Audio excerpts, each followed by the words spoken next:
Assalamualaikum warahmatullahi wabarakatuh, sahabat ekspor mitos atau fakta. Gimana kabarnya? Semoga dalam keadaan sehat walafiat dan dimudahkan segala urusannya.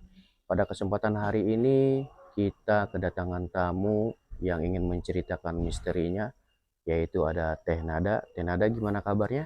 Alhamdulillah Terima baik. kasih sudah hadir di tim ekspor mitos atau fakta. Kebetulan kita berada di Bogor ya. Suasananya memang seperti ini, syahdu. Lalu bagaimana untuk sahabat ekspor mitos atau fakta? Mari sama-sama kita dengarkan cerita dari misterinya, yaitu Teh Nada.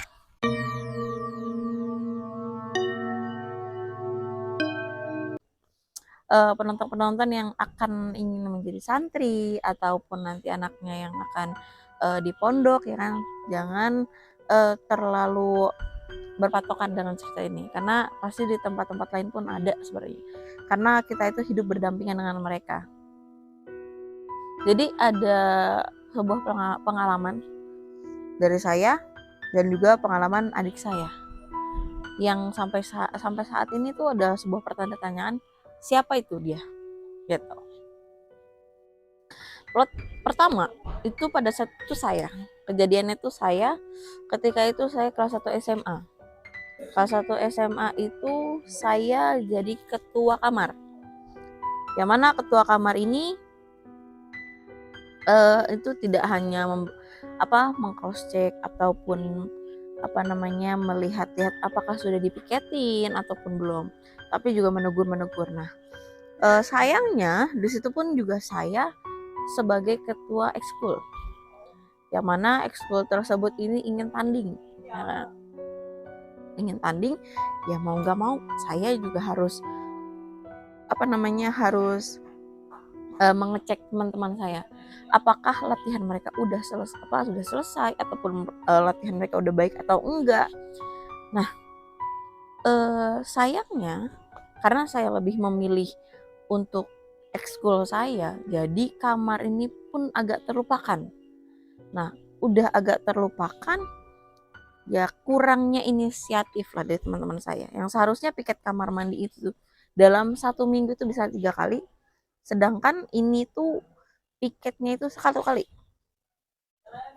Ya, dalam 1 minggu itu 1 kali piket, ya kan? Nah, eh pada saat itu orang-orang itu banyak yang negur ya sama saya. Eh, Orang-orang bahkan ketika saya kelas 1 SMP itu banyak yang negur kayak ngomong eh, jangan lupa dipiketin, jangan lupa diberesin. Nah, nantinya ada yang negur. Itu adalah sebuah peringatan buat saya juga. Peringatan buat saya. Nah, di situ tapi peringatan tersebut itu seperti seakan-akan itu cuman mitos. Itu cuman seperti pembicaraan dari mulut ke mulut. Nah, kejadiannya adalah pada saat itu minggu ini tuh saya lupa untuk meng-cross check ulang apakah teman saya tuh udah diberesin kah kamar mandinya, udah dipiketin kah kamar mandinya tuh. Nah, pada saat itu malam setelah saya pulang latihan itu saya tidur, ya kan. Kalau pemirsa tahu tuh pernah nonton film Insidious, itu seakan-akan saya tuh masuk ke situ. Ketika itu saya tidur, posisinya adalah ini kamar mandi di belah sini, kamar mandi, lalu ada beberapa lemari di situ, baru pintu masuk. Pintu masuk itu menghadapkan dengan ranjang 1, ranjang 2, ranjang 3, dan ranjang 4. Itu hanya dipisahkan, ranjang 1 dipisahkan lemari, ranjang 2 dan 3 itu pisahkan lemari, baru ranjang 5 dan 6. Itu ranjang itu tingkat dua-duanya. Semuanya tingkat. Tingkat 2. Nah, posisinya adalah saya itu ada di tidur di ranjang yang ketiga. Nah, sudah masuklah saya ke alam tidur gitu tuh, bermimpi. Anehnya ketika saya mimpi itu saya itu dalam posisi yang sama furnitur yang sama, ranjang yang sama, spray yang sama, dengan posisi lemari yang sama, tapi seakan-akan saya itu di tempat yang berbeda gitu. Nah, ada tidur saya di ranjang 3, madep ke ranjang yang pertama, ya kan, itu disekat sama ranjang yang kedua, ke sana tidur madep sanalah. Cuman yang saya herankan di situ kok ada orang perempuan dengan rambut yang panjang keriting, agak uban gitu tuh. Ya berarti kalian tahu lah ya, kalau misalnya uban berarti udah tua gitu. Udah kayak gitu, saya tidur madep sana, itu kayak apa namanya, kayak dia itu lagi membelakangi saya, ya kan. Sampai akhirnya ketika membelakangi saya, wajahnya dia itu madep ke di ranjang yang pertama, karena di ranjang yang pertama itu ada kaca kecil. Nah, jadi mukanya sambil ngaca tapi matanya ngeliat saya, pantulannya itu ngeliat saya. Di situ dengan mata yang merah dan juga senyum yang sangat lebar gitu. Sampai gimana caranya saya itu harus bangun, ya kan. Sadarnya saya tidur dengan keadaan ya teman-teman saya tuh ada di situ. Tapi anehnya pada saat mimpi itu teman-teman saya tuh nggak ada gitu. Teman-teman saya tuh nggak ada di sana gitu. Nah, itu yang pertama. Dan akhirnya saya bertanyalah kepada teman saya ataupun dengan senior saya juga, ada apa sih kok kayak gini. Nah, mereka tuh menyatakan bahwasannya itu adalah peringatan untuk saya. Berarti teguran di mana? Oh, teguran kamar mandi harus bersih, ya kan, kamar juga harus bersih. Oke, saya omong oke kan itu. Itu plot pertama. Lalu plot kedua adalah ketika 2 tahun setelahnya saya lulus, bertepatan adik saya juga masuk. Dia kelas 1 SMP, ya kan. Kelas 1 SMP adik saya masuk. Ketika dia masuk SMP di situ, nah, kejadiannya pun sama, persoalan kamar mandi. Bedanya saya ditampilkan sosok tersebut pada tempat di luar kamar mandi dengan apa namanya, dengan sebabnya kamar mandi yang dipiketin. Nah, kalau dia saya ini bertemu pada saat piket kamar mandi, setelah piket kamar mandi, ya kan. Setelah piket kamar mandi, keran udah ditutup rapih, tapi sayangnya kok keran dibuka. Adik saya masuk lagi ke kamar mandi. Ketika kamar mandi masuk, dia tutup kerannya. Nah, entah bagaimana dia itu merasa bahwasannya ada yang beda. Ketika kita ada yang beda ataupun kayak gimana, ya pasti kita lirik dong ke arah ke situ, ya kan. Gitu pula adik saya, dia lirik lah di situ ke atas. Di atas ada seorang di mana memang tidak terlalu terlihat, ya kan. Dia bilangnya pada saat itu cuma sosok, dan dia menginisialkan dengan nama Cicak gitu. Dah tuh. Pada saat itu ketika itu adik saya tuh dilihatkan ya. Setelah dilihatkan adik saya takut, pasti dong, takut gemetar, dia nggak bisa apa-apa. Tapi 2 hari setelahnya dia jatuh sakit. Itu terus berulang sekitar 3 hari. 3 hari di Mudif itu kayak dikunjungi gitu. Dikunjungilah adik saya dengan orang tua saya. Pulang, balik lagi, tapi sakit lagi, ya kan. Sakitnya itu mulai dari asma yang kambuh, asam lambung, pokoknya sakit lah, ya kan. Setelah itu mau tidak mau pulang lagi, sampai akhirnya adik saya itu dilihat kok orang tua saya takut ya, itu dengan posisi dimana kepalanya itu naik di belakang bantal, jadi sudah nenggak gitu tuh, ya kan. Orang tua saya udah takut, ya kan. Adik saya sempat gak sadar, akhirnya gimana cara adik saya sadar tuh, minta diborehin pakai minyak kayu putih, sadar.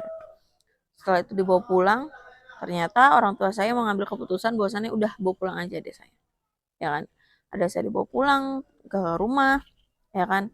Nah, di rumah pun dikira kan ya udah pulang ke rumah tuh sehat, tapi ternyata di sekolahan pun kadang tiba-tiba pingsan, tiba-tiba sakit.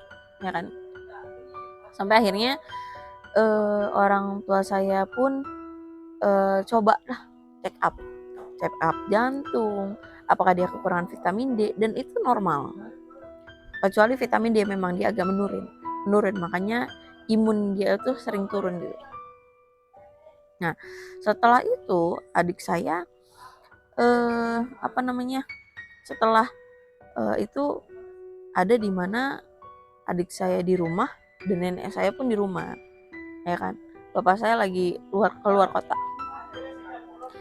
Rumah saya itu kan tingkat, jadi adik saya kamarnya di atas. Ketika dia keluar dari kamar itu dia nggak turun-turun 1 hari. Nah, ternyata nenek saya khawatir dong. Ke atas lah nenek saya. Ketika ke atas melihat adik saya itu di lorong kamar saya, dan juga adik saya, itu adik saya tuh dengan posisi seperti sujud, tersungkap gitu, kayak tengkurap gitu kan. Nah, mau diangkat karena nenek saya sudah nenek-nenek kan ya, jadi nggak kuat. Mintalah orang rumah. Di situ ada 5 orang, 5-limanya itu laki-laki. Tapi entah kenapa itu berat banget, kayak seakan-akan dia itu kayak mereka itu ngebopong 2 orang, bukan 1. Padahal seberat apa sih anak SMP, ya kan? Karena adik saya itu di situ emang nggak terlalu orangnya nggak terlalu gemuk, karena memang ya standar normal aja anak SMP, ya kan. Sampai posisi dimana dibopong lah adik saya kan, dibopong lah dengan saudara-saudara yang 5 ini ke bawah, ya kan, ke bawah. Tapi entah kenapa adik saya nggak mau melek, entah pingsan entah apa, sampai akhirnya dia mengerang dengan suara yang berbeda. Bukan suara adik saya, bukan suara laki-laki, tapi seakan-akan suara perempuan. Dipanggillah salah satu guru di sana yang memiliki keilmuan yang memang pantas lah ya. Entah bagaimana ketika itu diambil adik saya tuh kayak seakan-akan ada uban di alisnya. Diambil lah, ya kan.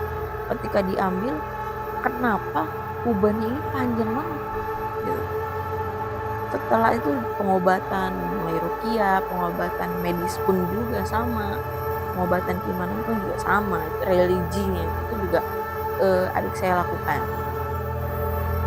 Ketika beranjak dewasa, dia sudah mulai memberanikan diri untuk menceritakan kejadian itu. Nah, dimana waktu itu kita menceritakan momen ini dengan plot yang tadi udah saya ceritakan dan juga plotnya dia. Ternyata ketika kita tanya, itu lu ketemu orangnya kayak gimana? Dengan ciri-ciri yang sama, dengan pakaian hitam, rambut putih panjang, lalu dengan senyum yang lebar, dengan mata yang merah. Dan yang ditemuin itu sama, ya kan? Dan perihalnya pun juga sama, walaupun di situ dengan 2 kejadian yang berbeda, tapi perihalnya pun sama, dengan penyebabnya itu kamar mandi. Nah, yang saya tanda tanyakan adalah siapakah dia? Kenapa dia tuh menemui saya dan juga adik saya? Apakah memang ada sesuatu, ataupun memang ya orang yang menegur pada saat di pondok gitu. Sebenarnya pesan yang saya kasih tuh nggak semua pondok tuh nggak seram, cuman bagaimana kebersihannya, ya kan, kebersihan yang yang dilakukan, terus kebersihan yang dijaga, mau kamar mandi, itu tuh tetap harus dijaga, bukan karena nanti ada sesuatu yang mistis, bukan, tapi ya untuk diri sendiri, ya kan, kenyamanan diri sendiri, kebersihan, kesehatan, begitu. Seperti itu Kang, cerita yang lumayan epic sih, karena pengalaman pribadi dan juga pada saat itu remaja, dan plotnya itu ada 2, saya dan juga adik saya gitu Kang. Oke, Tenada, memang cerita misteri itu memang nyata ya, yang dialami dalam masa lalu yang telah dirasakan waktu itu dengan adik yang nggak salah ya, Tenada ya. Betul, sama adik saya sendiri. Nah, kira-kira dengan kejadian peristiwa seperti itu memang Teh Nada itu meyakinkan bahwa gaib itu ataupun bangsa yang lain itu ada gitu ya, Teh Nada. Betul. Kira-kira ada pesan nggak untuk sahabat eksplor mitos atau fakta tentang daripada misteri cerita Teh Nada itu? Pesannya tuh mereka itu hidup berdampingan sama kita, ya kan? Dibilang nggak boleh percaya, ya kita harus percaya, ya kan? Salah satu keimanan yang memang harus kita percaya gitu, ya kan? Cuman eh, tidak perlu lah, ya kan? Terlalu apa namanya?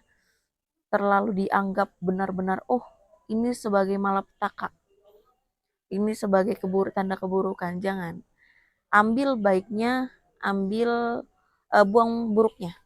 Ambil baiknya adalah cerita saya ataupun adik saya ya, eh, kalaupun mereka memperingati karena ketidaknyamanan mereka, berarti di situ ada yang salah dengan diri kita juga, ya kan? Kita hidup berdampingan, gak ada salahnya dong, ya kan? Kita membersihkan kenyamanan kita bersama, mau di alam yang berbeda ataupun di alam kita juga, karena hidup kita ya untuk kita sendiri gitu tuh, baik kebersihan dan kesehatan itu tuh sangat penting gitu. Dan juga untuk teman-teman, kalaupun ada beberapa cerita di pondok seperti ini, di pondok seperti ini, itu mau dimanapun mereka tuh ada, mau di pondok ataupun bukan mereka tuh ada. Jadi gak usah takut mau nyantri ataupun kalian eh, mengembah ilmu di pondok pesantren gitu. Terima kasih Teh Nada. Semoga Sama-sama. ada pelajaran untuk dari semua Baik-baik. sahabat eksplor mitos atau fakta. Mudah-mudahan semua dalam keadaan sehat dan Amin, amin, amin, khususnya amin. Teh Nada selalu diberikan kesehatan dan kemudahan Amin. urusannya. Itu saja. Terima kasih. Assalamualaikum warahmatullahi wabarakatuh. Waalaikumsalam warahmatullahi wabarakatuh.